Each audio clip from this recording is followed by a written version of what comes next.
పరిశుద్ధ గ్రంథం ఛానల్ వీక్షిస్తున్న ప్రతి ఒక్కరిని దేవుని పేరిట వందనాలు తెలియజేసుకుంటున్నాం. ప్రేమ, సంతోషము, సమాధానం సదా మీకు తోడేండి నడిపించునుగాక. నిన్నటి దినాన హోషేయ గ్రంథం 1వ అధ్యాయం చదువుకున్నాం. ఈరోజు హోషేయ గ్రంథం 2వ అధ్యాయం చదువుకున్నాం. మీరు నా జనులని మీ సహోదరులతోనూ జాలి నొందని వారని మీ స్వదేశీయులతోనూ మీరు చెప్పుడి.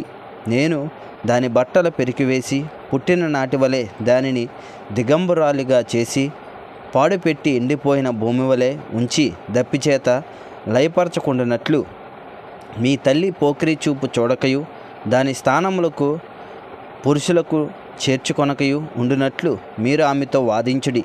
అది నాకు భార్య కాదు, నేను దానికి పెనిమిటిని కాను. దాని పిల్లలు జార సంతతి అయి ఉన్నారు. వారి తల్లి వేశ్యత్వము చేసి ఉన్నది, వారిని కనినది, అవమానకరమైన వ్యాపారము చేయనది గనుక వారి యందు నేను జాలిపడను. అది నాకు అన్నపానములను, గొర్రెబొచ్చును, జనపనారయు, తైలమును, మద్యమును ఇచ్చిన నా వేటగాండ్రును నేను వెంటాడుదును అనుకొనిచున్నది. ముండ్ల కంచె దాని మార్గములకు అడ్డము వేయుదును, దాని మార్గములు దానికి కనబడకుండా గోడ కట్టుదును. అది తన వేటగాండ్రును వెంటాడి వారిని ఎదుర్కొనలేకపోవును. ఎంత వెదికినను వారు దానికి కనబడకయుందురు. అప్పుడు అది ఇప్పటికంటే పూర్వమే నా స్థితి బాగుగా ఉండెను గనుక నేను తిరిగి నా మొదట పెనిమిటి యొద్దకు వెళ్ళుదును అనుకొను. దానికి ధన్య ద్రాక్షరస తైలమును విస్తారమైన వెండి బంగారములను ఇచ్చిన వాడను నేనే అని విచారింపక అది వాటిని బయలుదేవతకు ఉపయోగపరిచెను. కాబట్టి నా ధాన్యమును నా ద్రాక్షరసమును వాటి వాటి కాలములలో ఇయ్యక దీని యొద్ద నుండి తీసివేసేదను.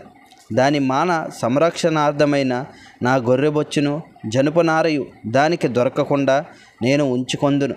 దాని వేటకాండ్రు చూచుచుండగా నేను దాని పోకిరితనమును బయలుపరుతును. నా చేతిలో నుండి దానిని విడిపించువాడొకడును లేకపోవును.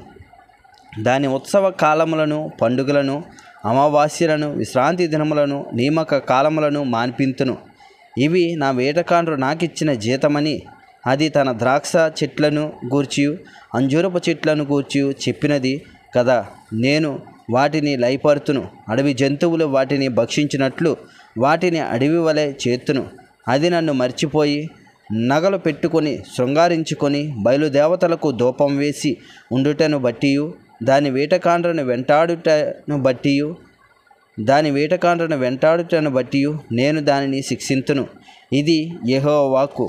పిమ్మట దానిని ఆకర్షించి అరణ్యంలోనికి కొనిపోయి అక్కడ దానితో ప్రేమగా మాట్లాడుదును. అక్కడ నుండి దానిని తోడుకొని వచ్చి దానికి ద్రాక్ష చెట్లనిత్తును. అకోరు శ్రమగల లోయ నిరీక్షణ ద్వారముగా చేసేదను. బాల్యమున ఐగుప్తు దేశములో నుండి అది వచ్చినప్పుడు నా మాట వినునట్లు అది ఇచ్చట నుండి నా మాట వినును. నీవు బయలు అని నన్ను పిలవక నా పురుషుడవు అని పిలుతువు. ఇదే యెహోవా వాక్కు. అది ఇక మీదట బయలుదేవతల పేర్లను జ్ఞాపకము తెచ్చుకొనకుండును. అవి దాని నోట రాకుండును. నేను చేసేదను. ఆ దినమున నేను నా జనుల పక్షముగా భూజంతువులతోనూ ఆకాశ పక్షులతోనూ నేలను ప్రాకు జంతువులతోనూ నిబంధన చేయుదును. విల్లును ఖడ్గమును యుద్ధమును దేశములో ఉండకుండా మాన్పించి వారిని నిర్భయముగా నివసింపజేయుదును. నీవు నిత్యము నాకుండినట్లుగా నేను నీ నీతిని బట్టి తీర్పు తీర్చుట వలనను దయాదాక్షిణ్యములు చూపుట వలనను నిన్ను ప్రదానము చేసుకొందును.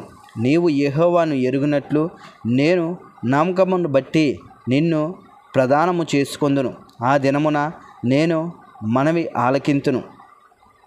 ఆకాశపు మనవి నేను ఆలకింపగా అది భూమి యొక్క మనవి ఆలకించును. భూమి ధాన్య ద్రాక్షరస తైలములను మనవి ఆలకింపగా అవి ఇజ్రాయేలు చెయ్యు మనవి ఆలకించును. నేను దానిని భూమియందు నా కొరకై విత్తుదును. జాలి నొందని దానియందు నేను జాలి చేసుకొందును. నా జనము కాని వారితో మీరే నా జనమని నేను చెప్పగా వారు నీవే మా దేవుడవని అందురు. ఇదే యెహోవా వాక్కు. ఇంతటితో హోషేయ గ్రంథం 2వ అధ్యాయం పూర్తయింది. రేపటి దినాన హోషేయ గ్రంథం 3వ అధ్యాయం చదువుకుందాం. ప్రేమ, సంతోషము, సమాధానం సదా మీకు తోడేంటి నడిపించునుగాక. ఆమెన్.